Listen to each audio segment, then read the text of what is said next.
기도학교가 2월 한 달 내내 진행되고 있습니다. 전체 일정의 딱 절반이 지났습니다. 기도학교에 많은 분들이 참석하고 계십니다. 참석하시면서 서로에게 응원이 되고 또 격려가 되는 그런 시간들을 우리 성도님들이 갖고 있더라고요. 성도님들이 오셔서 함께 배우고 기도하는 그 모습들을 보면서 흐뭇했는데 우리 성도님들도 너무 좋다고 또 기쁘고 감사하다고 기도학교가 있어서 행복하다고 그런 이야기들을 들으면서 또 보람도 느낍니다. 그러던 중에 어떤 분이 간식을 저에게 이렇게 선물을 좀 하셨는데, 저에게는 간식도 간식이지만 거기에 글씨로 쓴 문장이, 그 문구가 저에게 너무 기억이 되어서 이건 저만이 아니라 지금 참석하고 있는 모든 성도님들도 이와 같겠구나 라고 하는 생각이 들어서 제가 잠깐 사진을 좀 찍었어요. 보여주시겠어요? 목사님, 기쁨으로 예배함이 감사합니다 라는 문구예요. 기쁨으로 예배하고 기도하는 우리 성도님들이 너무너무 지금 행복해 하고 있음을 다시 한번 또 느끼게 됩니다.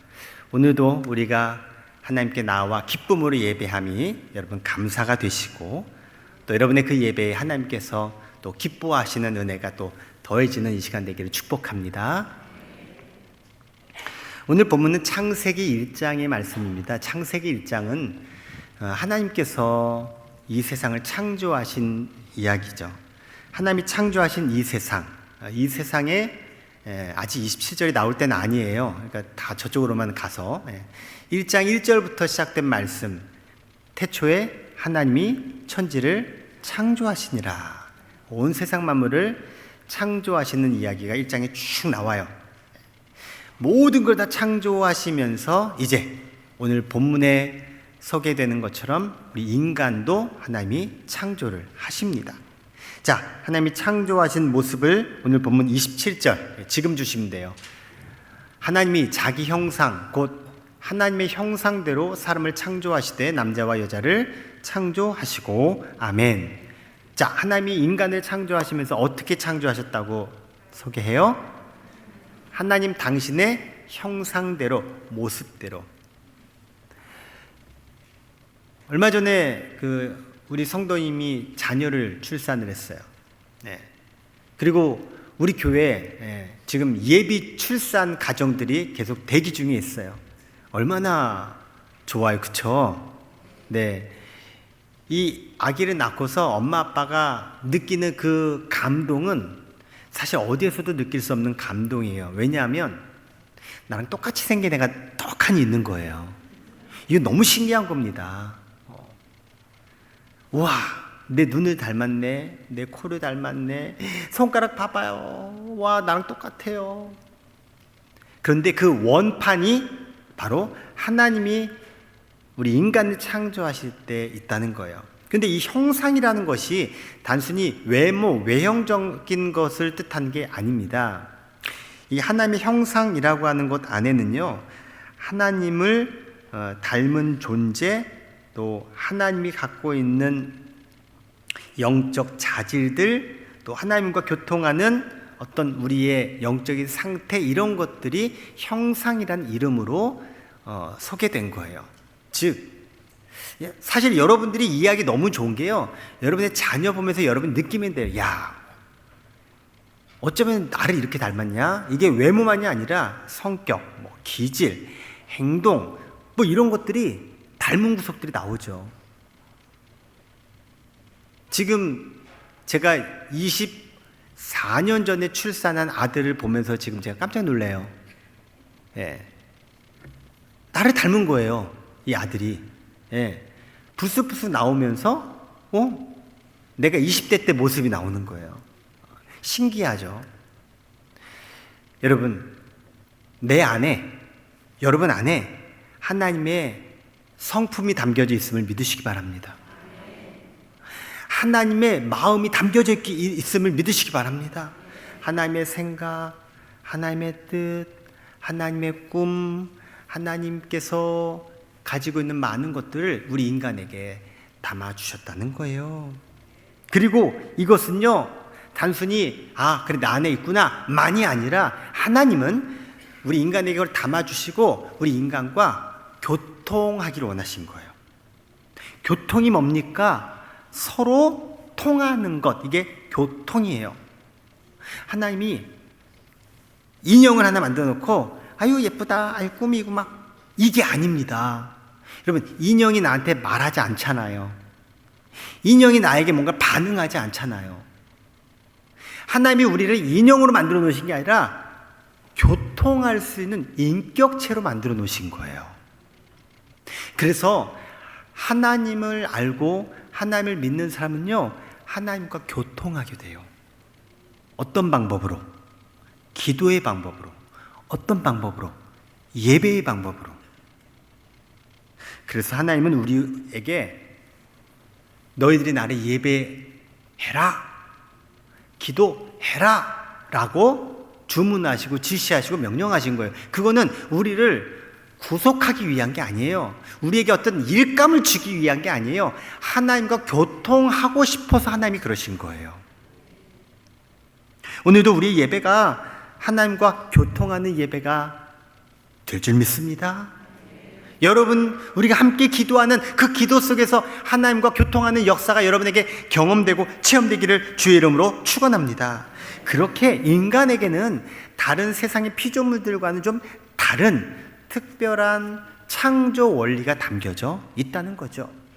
그리고 그것을 우리에게 이루시도록 우리를 좀 더 특별한 존재로 지으셨는데, 그것을 에베소서 2장 10절에서는 이렇게 표현하고 있어요. 읽어볼게요. 시작.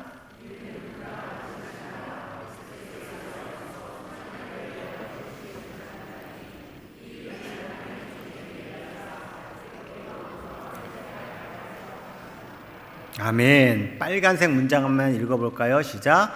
선한 일을 위하여 지으심을 받은 자. 누가? 내가. 선한 일을 위해 지으심을 받았다. 하나님의 형상대로 지으신 것에는요, 하나님의 선한 뜻이 담겨져 있다라는 거예요. 자, 그렇게 인간을 창조하시는데 흙으로 창조하셨어요. 그리고 흙으로 만들어 놓고 놨으면 이건 인형이 됩니다. 왜요? 생명이 없으니까. 그래서 흙으로 사람을 빚으시고 거기에 생기를 불어 넣으셨어요. 그래서 생명, 살아있는 영적인 존재, 살아있는 존재가 되었어요. 그래서 우리가 지금 살고 있는 거예요. 다만 호흡만이 아닙니다. 우리 영혼이 살아있는 겁니다. 그렇게 하나님이 인간을 창조하시고서 인간에게 복을 주세요. 그 복의 선언이 28절에 나와요. 하나님이 그들에게 복을 주시며 하나님이 그들에게 이르시되 생육하고 번성하여 땅에 충만하라. 땅을 정복하라. 바다의 물고기와 하늘의 새와 땅에 움직이는 모든 생물을 다스리라 하시니라. 아멘. 하나님께서 인간에게 지금 복의 선언을 하시면서 두 가지 말씀을 하세요. 두 가지 복을. 자, 그 중에 첫 번째 앞부분 28절 전반부에 나와 있는 부분이에요. 그래서 따로 또 한번 읽을게요. 여러분 읽어보요. 시작. 하나님이 그들에게 복을 주시며 하나님이 그들에게 이르시되 생육하고 번성하여 땅에 충만하라. 아멘. 자, 하나님께서 인간에게 복을 주시면서 세 가지를 말씀하셨어요. 이게 동사로 지금 표현됐어요. 생육하라, 번성하라, 충만하라. 해볼까요? 시작. 생육하라, 번성하라, 충만하라. 자, 이 세 가지를 사전적 의미로 보면 사전에서 이렇게 소개를 해요. 생육하다라는 말은 나서 자라다, 나서 기르다. 해보셨죠? 예, 여러분 자녀 다 낳아서 길러보셨죠? 생육이에요. 번성하다, 세력을 확장하여 한창 성하다, 우거져 무성하다, 충만하다, 가득하게 차 있다. 하나님이 인간에게 생육해라, 번성해라, 충만해라 라고 말씀하셨는데, 우리가 이 표현 속에서, 이 선언 속에서 우리가요 자칫 잘못 취하면 자기가 좋은 대로, 자기 원하는 대로 잘 되는 것만 이 말씀을 받아들일 수가 있어요. 그래서 이 말씀이 실현된 상황을 성경에서 어떻게 보여주는지를 한번 살펴보며, 하나님이 이와 같이 하시려고 말씀하셨구나 라고 하는 것을 확인해 볼게요. 출애굽기 1장 7절의 말씀이에요. 읽어볼게요. 시작. 이스라엘 자손은 생육하고 불어나 번성하고 매우 강하여 온 땅에 가득하게 되었더라. 아멘. 자, 아까 전에 이 화면 주세요. 그대로 성경 구절. 아까 세 가지 뭐였죠? 시작. 생육하라, 번성하라, 충만하라. 자, 이 7절에 생육 있어요, 없어요? 번성 있어요, 없어요? 충만이라는 단어 말고 뭘로 표현하고 있어요? 가득하게 되었더라. 그대로 창세기 1장에 하나님이 인간에게 약속하시고 선언해 주신 복된 모습이 그대로 실현된 거예요. 생육하고 번성하고 가득하게 되었다. 이게 언제 일어났냐면, 이스라엘 백성들이, 야곱과 아들들이 애굽 땅으로 이주한 때가 있어요. 바로 요셉이 애굽의 총리가 되어서 대기근, 진짜 먹을 거 없어서 모든 사람들이 죽어나가는 그런 상황 속에 애굽은 먹을 게 많았어요. 왜냐하면 요셉이 대풍년 기간에 양식을 다 준비해 놓은 거예요. 그래서 아들 덕분에, 야곱이 동생 덕분에 그 형제들이 다 애굽으로 이주해서 살게 돼요. 그리고서 430년이 지나요. 그리고 나서 지금 나온 말씀이 출애굽기 1장 7절 조금 전 읽은 말씀이에요. 근데 그때의 현실은 애굽에서 이스라엘 백성들이 노예로 있었습니다. 종살이하고 있었습니다. 그런데요, 들어올 때는 70명이었는데 지금 430년이 지난 이후 지금 이스라엘 사람들이 애굽 땅에 몇 명이었느냐, 성경학자들이 이야기합니다. 이게 정확한 데이터는 없어요. 하지만 추론을 해요. 한 200만 명에서 250만 명가량 된다. 산수를 좀 잘하시는 분 빨리 계산해 주세요. 70명이 200만 명 됐다는 얘기는 몇 배 늘은 거예요?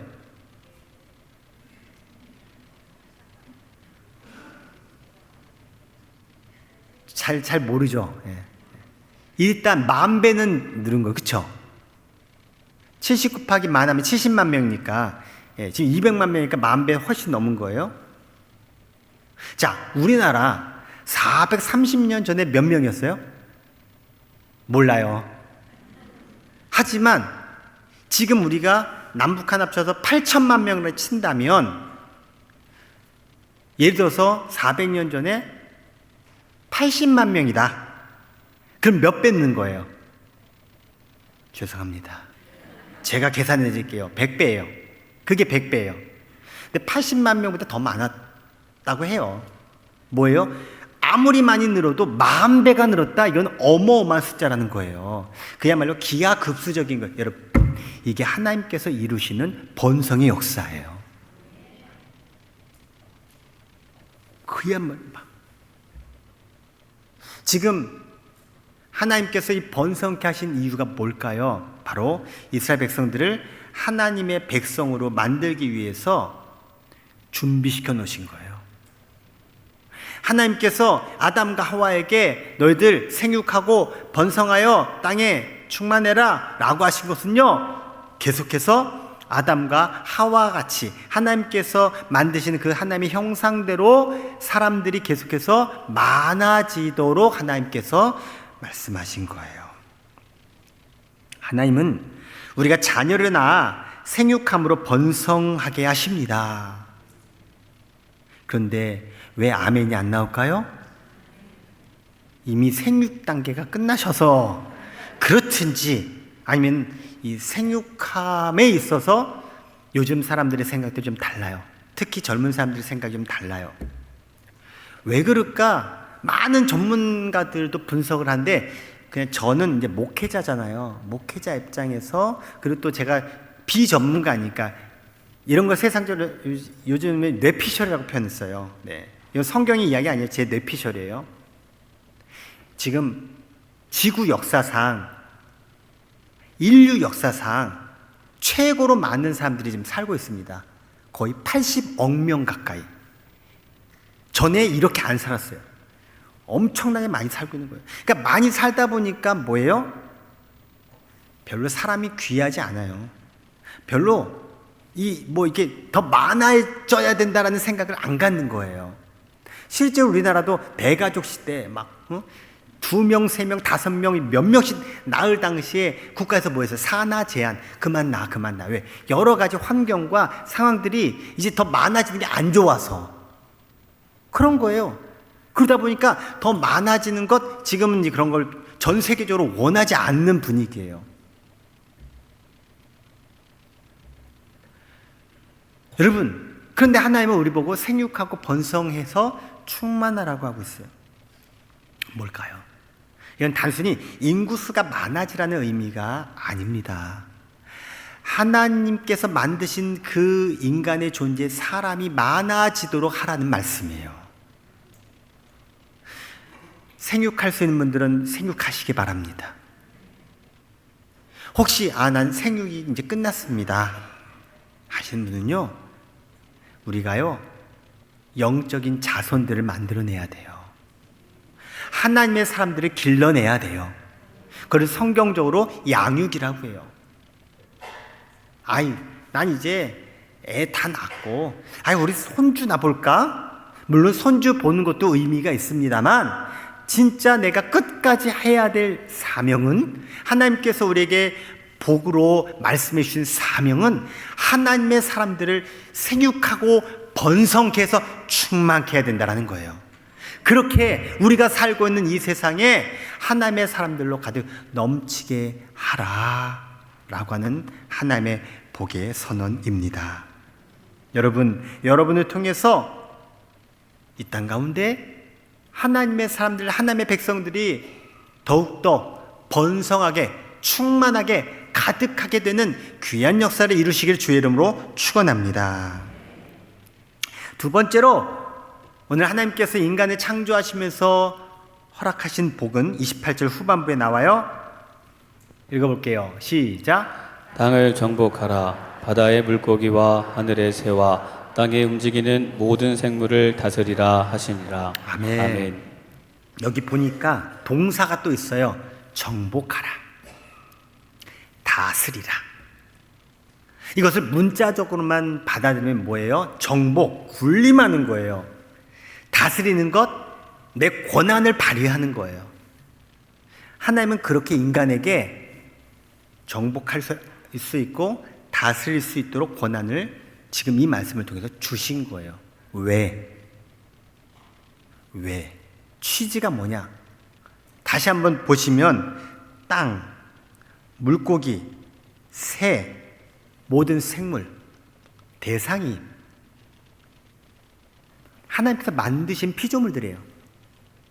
하나님께서 만드신 피조물들을 인간 보고 관장하고 다스리라는 권한을 주셨어요.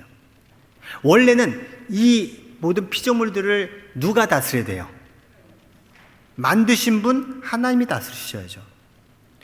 이 모든 피조물 세계는 누가 주인이에요? 하나님이 주인이죠. 그런데 하나님이 왜 인간에게 이 일을 맡기셨을까요? 여기에 놀라운 은혜가 있습니다. 남자들끼리 하는 말이 있어요. 남자들끼리 그런 말들 해요. 남자는 자기를 믿어주는 사람에게 목숨을 건다. 이런 말이 있어요. 그만큼 이 남자들이 좀 중요하게 여기는 게 어떤 정말 의리, 신뢰 이런 것들을 좀 중요하게 여긴다는 표현이죠. 여러분, 하나님이 우리 인간을 믿어주신 거예요. 하나님이 우리를요 엄청 신뢰하고 있다는 증거예요. 꼭두각시 인형으로 사람을 만든 게 아니에요. 그저 하나님께서 뭔가 좀 세상의 피조물들이랑 그냥 같이 어울리는데 사람도 좀 필요하겠네, 그렇게 만든 게 아니라 특별히 만들었다고 했잖아요. 당신의 형상을 담아서 마치 당신의 분신처럼 인간을 만드셨다고 했잖아요. 그래서 부모에게 자녀가 남다른 거잖아요. 그러면서 얘야, 내가 너에게 권한을 줄게. 봐라, 이 세상 모든 만물 내가 다 창조했거든. 어떠니? 좋지? 아름답지? 아니니? 맞지? 기지? 보시기에 좋았더라. 하나님께서 만드신 대로 그 모습을 인간에게, 그런데 내가 너에게 이 일을 맡기려고 해. 모든 것들을 다 잘 관리했으면 좋겠다. 누가? 네가. 이것은 일을 시킨 게 아닙니다. 이거는 하나님의 대리자로서 인간을 세워주신 겁니다. 제가 자녀 교육을 이렇게 공부하고 또 강의하면서 저에게 다가온 아주 감동 어린 문장 하나가 있어요. 부모는 하나님의 대리자다. 자녀에게 있어서 부모는 하나님의 대리자다. 소홀히 여길 일이 아니다라는 거죠.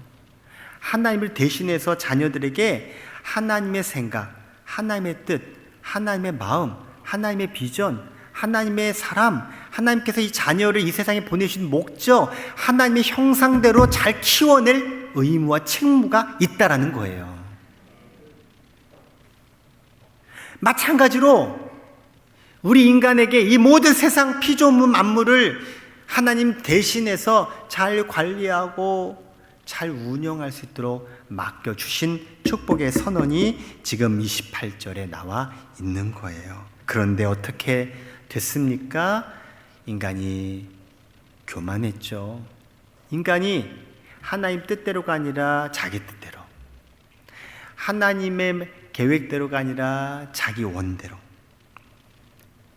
하나님께서 내게 주신 그 권한을 자기 마음대로 사용하면서 이 세상을 황폐하게 하지 않았습니까? 권력을 가진 자들은 자신의 권력으로 백성들을 잘 섬기고 이끌어야 했는데 그렇지 않았잖아요. 다스리라고 하니까 억압했고, 정복하라고 하니까 자기 마음대로 망가뜨려 놓았습니다. 그래서 오늘날 우리에게 이 하나님의 선하신 뜻이 보이지 않는 거예요. 이렇게 하나님께서 인간에게 내가 이 세상 모든 만물을 너에게 맡긴다 라고 하는 그 개념을 청지기 의식이라고 해요. 따라해볼까요? 시작. 청지기 의식. 청지기는 내 것이 아닌데 주인 것을 내가 맡아서 내가 잘 사용하는 것, 그게 청지기예요. 청지기.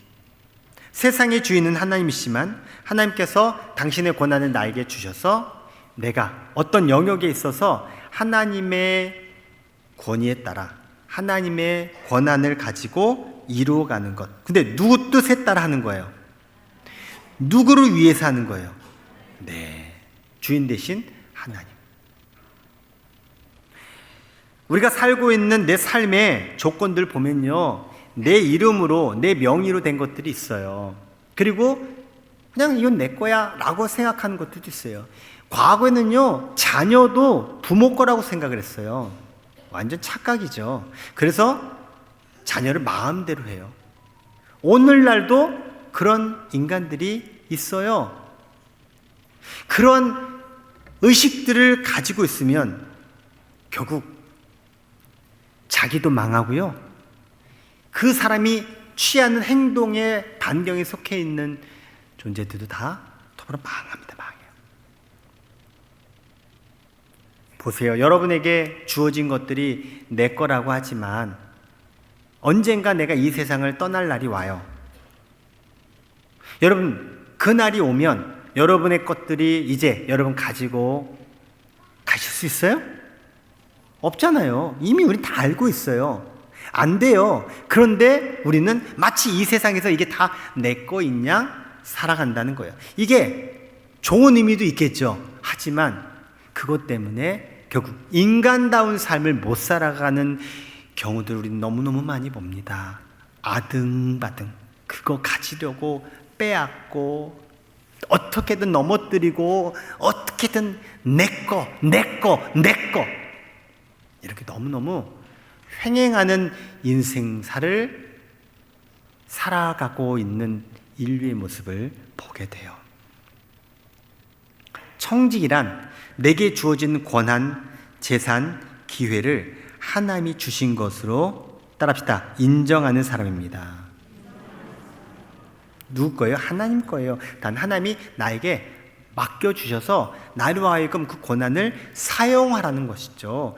소유권이 내게 있지 않아요. 사용권이 내게 있는 거예요. 사용권을 가지고 있다면 그 사용권을 우리가 허락받은 주체 되신 하나님께 확인하고 하나님께서 허락하신 권한 안에서 쓰는 거예요. 그런데 그게 아니라 내가 주인이야. 이건 내 거야. 내 맘대로 할 거야. 그래서 그게 좋을 듯 싶지만 사실 굉장히 피곤하고요. 결국 인생의 삶이 너무너무 괴로워요. 제 이야기를 잠깐 할게요. 제가 담임 목회를 17년 하고 있어요. 17년. 부목사 생활을 13년을 했어요. 토탈 제가 지금 30년째 지금 목회를 하고 있어요. 그래 보이지 않아 보이는 거죠, 지금 여러분들은. 근데 제가 부목사 생활을 하면서 사실 너무 힘들었어요. 이제야 말할 수 있다. 너무 힘들었어요.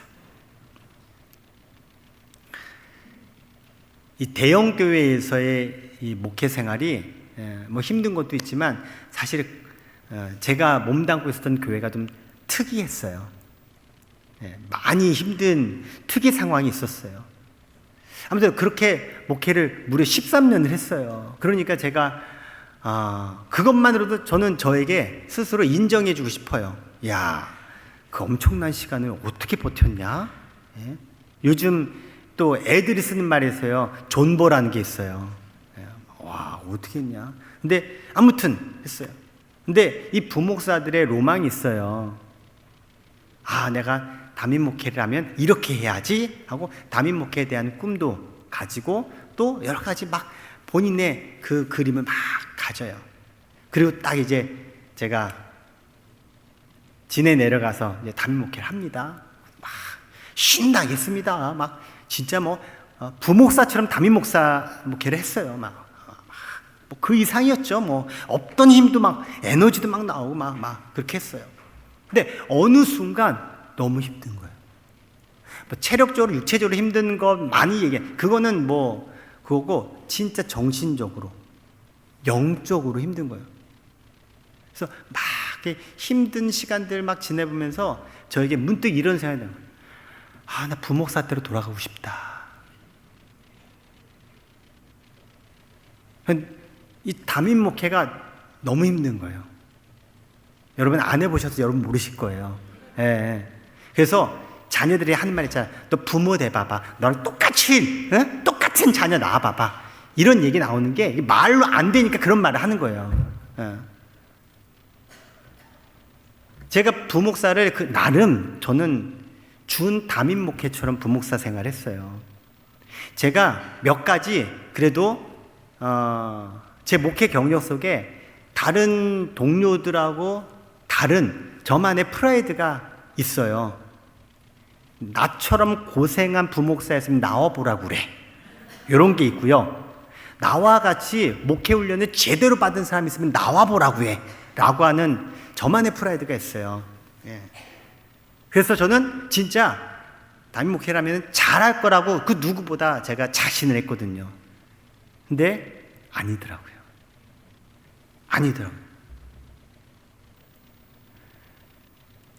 우리는 흔히들 그런 얘기해요. 와, 큰 교회 담임 목사님 부럽다. 해봐라. 저는 이 얘기를 해주고 싶어요. 제가 대형 교회도 있어봤고, 또 제가 뭐 작은 교회, 뭐 이런 교회, 우리 부곡 교회는요, 우리 한국 교회에서 밀리지 않는 교회예요. 규모면으로 친다면 다. 부목사는요, 누구 지시 따라하는 거예요? 담임 목사 지시 따라하는 게 부목사예요. 그 영역을 요만큼 줄지 이만큼 줄지는 차이가 있어도 일단 주어진 영역 속에 하는 거예요. 근데 제가 착각했어요. 제가 목회하는 영역 부목사 때 보니까 웬만한 담임 목사보다 내가 더 많이 하는 거예요. 실제 그랬어요. 그런데 현실은 아니더라는 거예요. 담임 목사는 담임 목사였던 거예요. 왜요? 이거에 대해서 담임 목사님 말만 들으면 돼요. 혼나도 담임 목사님한테 혼나면 되고, 잘하면 잘한 대로 그냥 그 끝이에요. 근데 담임 목사는 달라요. 이게 아니에요. 근데 주어진 거 그게 아니에요. 너무 광활해. 제가 이 이야기를 드리는 건 우리 인생이 그래요. 내가 주인 되어서 내가 살면 너무 자유롭고 너무 신나고 자기 하고 싶은 거 마음껏 하고 좋을 것 같죠? 아니에요. 결국은 한계를 만나요. 그 한계 때 어떻게 될지 몰라요. 그러니까 거기에서 무너지거나 그냥 거기서 멈춰버리거나 그냥 계속 그렇게 살아가는 경우들이 다반사예요. 그런데요, 청지기는요, 내 위에 누가 있어요? 하나님이 계세요. 내 거가 아니에요. 그러니까 이거 어떻게든 내가 움켜잡고 이거 안 뺏겨야 돼. 이거 없어지면 안 돼. 그리고 나한테 뭔가 필요해. 이거 어떻게든 가져와야 돼. 그래가지고 어떻게 내가 내 인생을 만들어야 돼. 이 스트레스를 안 가져도 되는 거예요. 하나님께서 주시는 것에 감사하고 내게 주어진 것이 하나님 거니까 하나님 앞에 물어보고 알았습니다 하면 되는 거예요. 무엇보다도 결과에 대해서 너무 자유로워요. 제가 완벽주의 성격이기 때문에요, 제가 결과에 대해서 굉장히 예민해요. 이게 부목사 때는 엄청 통했어요. 왜? 너무너무 성과가 잘 나오니까. 근데 담임 목사는요, 못해요. 장로님 좀 해주세요. 전도사님 좀 해줘요. 권사님 좀 해주세요. 이거예요. 내가 하는 게 아니에요. 그러니까 안 돼. 안 되니까 제가 그거에 너무너무 그런 거예요. 내가 몸이 10개였으면 좋겠다, 그러니까 계속 안에서 계속 긁어가면서 너무너무 힘들었던 거예요. 그러면서 제가 깨달았어요. 통찰했어요. 내가 담임 목사랍시고 내 목회, 내 교회를 하고 있었구나.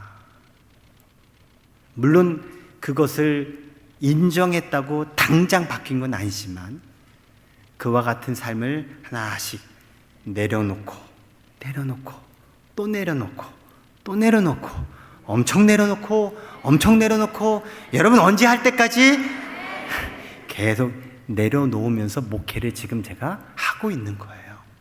그러면서 인생도 그래야 되겠다. 움켜잡고 이게 아니라 하나님께서 내게 주신 것에 감사하고 인정하고 내려놓고 하나님 뜻에 따르기만 하면 되는 것.